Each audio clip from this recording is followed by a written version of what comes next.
প্রিয় দর্শক, বরগুনার বেতাগী উপজেলার বুকে শত বছরের ঐতিহ্য নিয়ে দাঁড়িয়ে আছে মোকামিয়া দরবার শরীফ।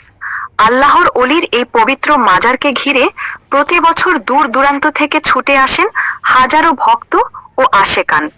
এখানে শুধু জিয়ারত নয়, অসহায় ও সুবিধাবঞ্চিত শিশুদের জন্য নিয়মিত কোরআন শিক্ষার ব্যবস্থাও রয়েছে।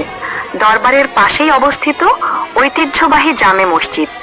প্রতিদিন স্থানীয় মুসল্লিদের পাশাপাশি দূর দূরান্ত থেকে আসা মুসল্লিরা এখানে 5 ওয়াক্ত নামাজ আদায় করেন। কিন্তু নামাজের আগে ওযুর জন্য ভরসা শুধু মসজিদের পাশের খাল। আর এই খালের পাড়ে নেই কোনো উন্নত বা নিরাপদ ঘাটলা। ফলে ওযু করতে গিয়ে মুসল্লিদের প্রতিদিনই পড়তে হয় নানা ভোগান্তিতে। বিশেষ করে বর্ষাকালে খালের পার হয়ে ওঠে পিচ্ছিল আর বিপজ্জনক। সবচেয়ে বেশি কষ্টে পড়েন বয়স্ক মুসল্লি ও ছোট শিশুরা। স্থানীয় মুসল্লি করিম মিয়া বলেন, আমরা দীর্ঘদিন ধরে এখানে নামাজ পড়ি, কিন্তু ওযুর সময় খুব কষ্ট হয়। একটা ভালো ঘাটলা হলে আমাদের অনেক সুবিধা হতো।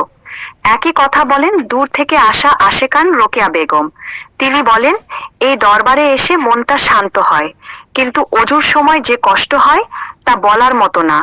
স্থানীয় ও ভক্তদের দাবি, খালের পাশে একটি পাকা, নিরাপদ ও আধুনিক ঘাটলা নির্মাণ করা হলে ওযুর সুবিধা যেমন বাড়বে, তেমনি দরবারে আগত দর্শনার্থীদের জন্য পরিবেশ হবে আরো সুন্দর ও নিরাপদ। এলাকাবাসীর মতে, মোকামিয়া দরবার শরীফের ধর্মীয় ও সামাজিক গুরুত্ব বিবেচনা করে সংশ্লিষ্ট প্রশাসন ও বিত্তবান ব্যক্তিরা এগিয়ে এলে খুব সহজেই এখানে আধুনিক ঘাটলা নির্মাণ সম্ভব। আমাদের এই প্রতিবেদনে আমরা তুলে ধরেছি দরবারের মাজার শরীফ, জামে মসজিদ, কোরআন শিক্ষার পরিবেশ এবং